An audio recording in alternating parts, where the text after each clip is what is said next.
गुजरात मधली भयानक घटना ज्यामुळे संपूर्ण देश हादरला। तुमचा मुलगा किंवा मुलगी शाळेत जात असेल तर सावधान, हा व्हिडिओ पहा। ही बातमी, ही घटना विशेषतः ज्यांची मुलं किंवा मुली शाळेत जातात, ट्युशनला जातात, त्या प्रत्येक आई वडिलांची चिंता वाढवणारी आहे। देशभरात चर्चेचा विषय ठरलेली घटना, माणुसकीला काळिमी फासणारा एक प्रकार समोर आलाय, ज्याची सध्या देशभरात प्रचंड चर्चा सुरू आहे। विश्वास आणि नात्यावर प्रश्नचिन्ह निर्माण करणारी घटना आहे। असं काय घडलंय गुजरातमध्ये की ज्यामुळे मुला-मुलींच्या पालकांमध्ये भीतीचं वातावरण पसरलंय? का सुरू झाली एवढी मोठी चर्चा? एक अशी घटना की ज्यांनी सर्व मर्यादा पार केल्यात। शाळेत जाणाऱ्या एका चिमुरड्या मुलासोबत काय घडलंय, काय झालंय, लगेच पहा। मुलगा किंवा मुलगी शाळेत जात असाल तर तुमच्यासाठी ही बातमी नाही, तर आपल्या मुला-मुलींच्या सुरक्षिततेबद्दल एक गंभीर इशारा आहे। त्यामुळे दुर्लक्ष करू नका। लक्षपूर्वक हा व्हिडिओ पहा आणि जास्तीत जास्त लोकांना शेअर करा।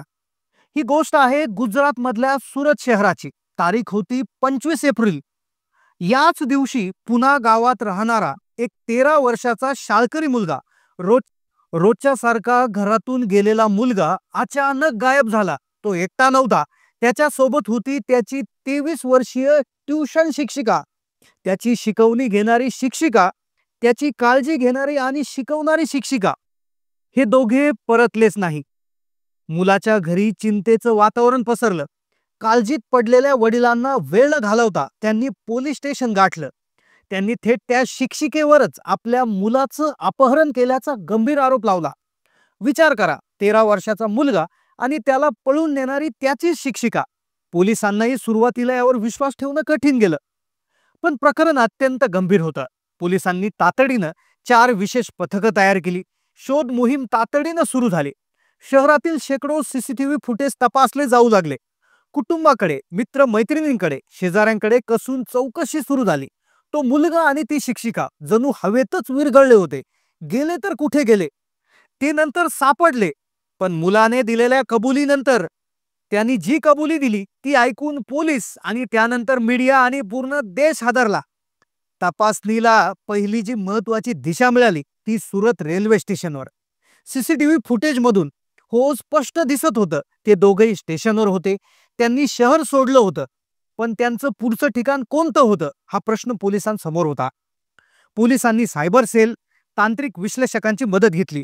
त्या शिक्षिकेकडे मोबाईल होता, मुलाकडेही मोबाईल होता। मग त्यांच्या मोबाईलचे लोकेशन कुठे ट्रेस होत आहेत, त्यांनी मोबाईल कधी चालू केला, कधी बंद केला, याची माहिती घेणं सुरू झालं। त्यांचे मोबाईल रेकॉर्ड्स, ऑनलाईन व्यवहार तपासले गेले आणि मग जे समोर आलं ते थक्क करणार होतं। त्या दोघांनाही एकाही ठिकाणाहून दुसऱ्या ठिकाणी शहरामागून शहर बदलत तब्बल 2200 किलोमीटरचा अविश्वसनीय प्रवास केला होता। सुरतवरून वडोदरा, वडोदऱ्याहून अहमदाबाद, तिथून थेट राजस्थानमधील जयपूर आणि मग देशाची राजधानी दिल्ली, आणि इतकंच नाही तर थेट मथुरेजवळ धार्मिक स्थळ वृंदावन। इतका मोठा प्रवास, इतकी मोठी शहरे त्यांनी कसा केला? पैशाची व्यवस्था कुठून झाली? चौकशीत कळलं की हॉटेल्समध्ये राहताना कोणाला जराही संशय येऊ नये म्हणून ते स्वतःला चुलत भाऊ बहीण असण्याचं सांगत होते। विचार करा, एक बनावट ओळख, एक धोकादायक अज्ञात प्रवासासाठी। पोलीस त्यांच्या मागावर होते।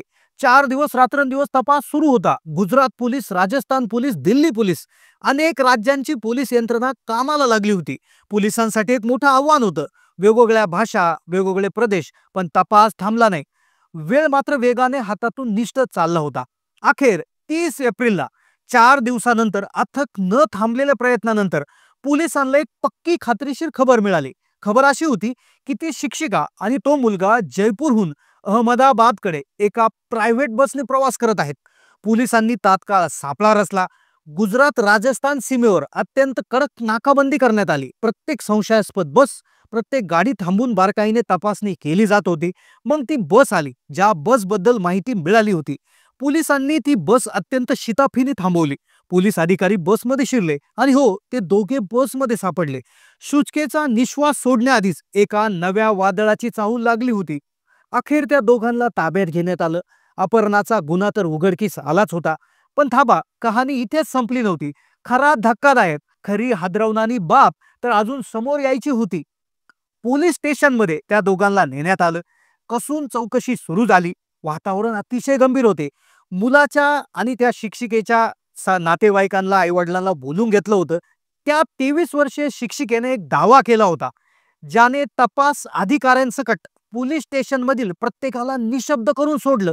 तपास अधिकाऱ्यांच्या चेहऱ्यावर अविश्वसनीय भाव आणि सगळेजण शांत झाले. तिनं सांगितलं की ती 5 महिन्याची गर्भवती आहे. होय, ती म्हणाली मी 5 महिन्याची गर्भवती आहे. आणि इतकंच नाही, तर तिने अत्यंत शांतपणे दावा केला की तिच्या पोटात वाढणारं बाळ हे दुसऱ्या कोणाचं नसून त्या 13 वर्षीय अल्पवयीन विद्यार्थ्याचं आहे. हे ऐकून तर पोलिसांच्या तसेच तिथे उपलब्ध असणाऱ्या नागरिकांच्या नातेवाईकांच्या पायाखालची जमीन सरकली.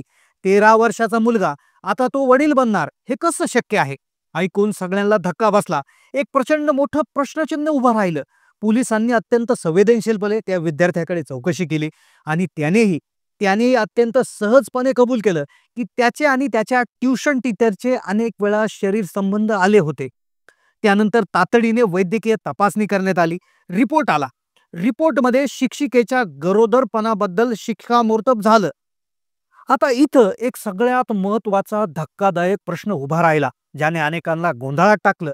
तर तो प्रश्न म्हणजे काय, खरोखर 13 वर्षाचा मुलगा हा इतका परिपक्व असू शकतो का की तो वडील बनू शकतो? अनेक लोकांना वाटतं की हे पूर्णपणे अशक्य आहे, ही निव्वळ अफवा आहे. पण याबद्दल विज्ञान काय सांगतं हे देखील ऐकायला विचित्र वाटेल, अनेकांनाही खोटं वाटेल, पण विज्ञान वेगळंच सांगतं. वैद्यकीय शास्त्रानुसार मुलांमध्ये साधारणपणे 12 ते 16 वर्ष वयोगटातच तारुण्य अवस्था किंवा पौंडांग अवस्था सुरू होते. हा एक नैसर्गिक टप्पा आहे. याच काळामध्ये त्याच्या शरीरात अनेक महत्वाचे बदल घडतात आणि त्याची वडील बनण्याची क्षमता सुरू होते. आता विचार करा, जर एखाद्या मुलामध्ये हे बदल लवकरच सुरू झाले असतील, म्हणजे वयाच्या 12व्या वर्षी सुरू झाले असतील, म्हणजेच वयाच्या 13व्या वर्षी त्याच्या शरीरामध्ये असे काही बदल घडतात आणि त्याची क्षमता तयार होते, ज्या माध्यमातून तो वडील बनू शकतो. हे प्रत्येक मुलाच्या किंवा याच्या शारीरिक विकासानुसार बदलतं. सगळ्यांमध्ये एकाच वेळी हे होत नाही. वैज्ञानिक दृष्ट्या 13व्या वर्षी वडील बनणं हे पूर्णपणे अशक्य नाहीये. म्हणजे हे शक्य आहे किंवा अशक्य आहे, म्हणजे मध्ये आहे. हे कटू आहे पण वैज्ञानिक सत्य आहे. आता या धक्कादायक प्रकरणाकडे केवळ सामाजिक किंवा जैविक पैलूच नाही, तर अत्यंत गंभीर कायदेशीर बाजू आहे, जी समजून घेणं खूप महत्वाचे आहे. पोलिसांनी त्या शिक्षिकेला तात्काळ अटक केली. तिच्यावर अपहरणासोबत पॉस्को जो कायदा आहे, पॉक्सो, त्या अंतर्गत गुन्हा दाखल करण्यात आला. पॉस्को हा protection of child for sexual offence act, मराठीत याला आपण बाल लैंगिक अत्याचार प्रतिबंधक कायदा असं म्हणतो. हा कायदा खास 18 वर्षाखालील मुला-मुलींना लैंगिक अत्याचार, लैंगिक छळ किंवा पोर्नोग्राफी सारख्या गंभीर गुन्ह्यांपासून संरक्षण देण्यासाठी 2012 मध्ये बनवण्यात आला होता. या कायद्याचं सर्वात महत्वाचं वैशिष्ट्य आणि गांभीर्य म्हणजे यात 18 वर्षाखालील मुलासोबत परस्पर संमतीनं ठेवलेले लैंगिक संबंध सुद्धा गंभीर गुन्हा मानले जातात. कारण की कायदा मानतो की लहान मुलं शारीरिक आणि मानसिक दृष्ट्या हे संबंध ठेवण्याबाबत योग्य निर्णय घेण्यास परिपक्व नसतात. त्यांची फसवणूक होऊ शकते, त्यांच्यावर दबाव टाकला जाऊ शकतो. त्यांची संमती ही कायद्याच्या नजरेत कायदेशीर संमती नसते. या प्रकरणात जरी विद्यार्थ्याने संबंधाला नकार दिला नव्हता, तरी तो अल्पवयीन असल्याने कायद्याच्या दृष्टीने शिक्षिकेवर बाल लैंगिक शोषणाचा अत्यंत गंभीर गुन्हा दाखल झालेला आहे. या कायद्याअंतर्गत अत्यंत कठोर शिक्षेची तरतूद आहे. आता पोलीस कायद्यानुसार पितृत्व निश्चित करण्यासाठी DNA टेस्ट करत आहे, ज्यामुळे हे 100% स्पष्ट होईल की या गर्भाचे वडील नेमकं कोण आहे. कायद्याची प्रक्रिया वेगानं सुरू झाली आहे. शिक्षिकेला तिच्या कृत्याबद्दल कठोर कायदेशीर परिणामाला सामोरे जावे लागू शकते. तर मित्रांनो, सुरतची ही घटना नाही, तर आपल्या समाजासाठी एक मोठा आरसा आहे. ही एक धोक्याची घंटा आहे. शिक्षक, गुरु, आपण ज्यावर मुलांच्या भविष्याची, संस्काराची आणि सर्वात महत्वाचं म्हणजे त्याच्या सुरक्षिततेची जबाबदारी डोळे झाकून टाकतो.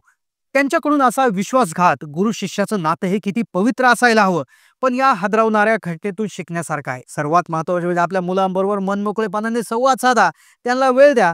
चांगला स्पर्श आणि वाईट स्पर्श म्हणजे गुड टच आणि बॅड टच याबद्दल न लाजता, न घाबरता योग्य वयात शिकवा. त्यांच्या वयात अचानक काही बदल दिसल्यानंतर ते गप्प गप्प राहत असतील तर त्यांच्याशी प्रेमाने बोला. त्यांना विश्वास द्या की आम्ही तुमच्या सोबत आहोत. शाळा प्रशासनाने, पालकांनी, समाजाने एकत्र येऊन मुलांच्या सुरक्षिततेसाठी एक अभेद्य कवच तयार करायला हवं. मुलांच्या वागण्यातील बदलांकडे लक्ष देणं गरजेचं आहे.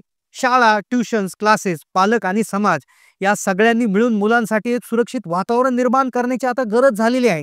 ही घटना पुन्हा एकदा आठवण करून देते की कुणीही अनपेक्षित काहीही घडू शकतं. त्यामुळे आपण आपल्या मुलाला, मुलीला व्यवस्थित सल्ला देणं, त्यांना समजून घेणं हे आता खूप गरजेचं बनलेलं आहे आणि सगळ्यात महत्त्वाचं म्हणजे सतर्क राहणं खूप गरजेचं बनलेलं आहे. तर हा व्हिडिओ तुम्ही पाहिलाय, धन्यवाद. पण त्याबद्दल अजूनही तुम्ही हा जास्तीत जास्त लोकांना पाठवायला विसरू नका.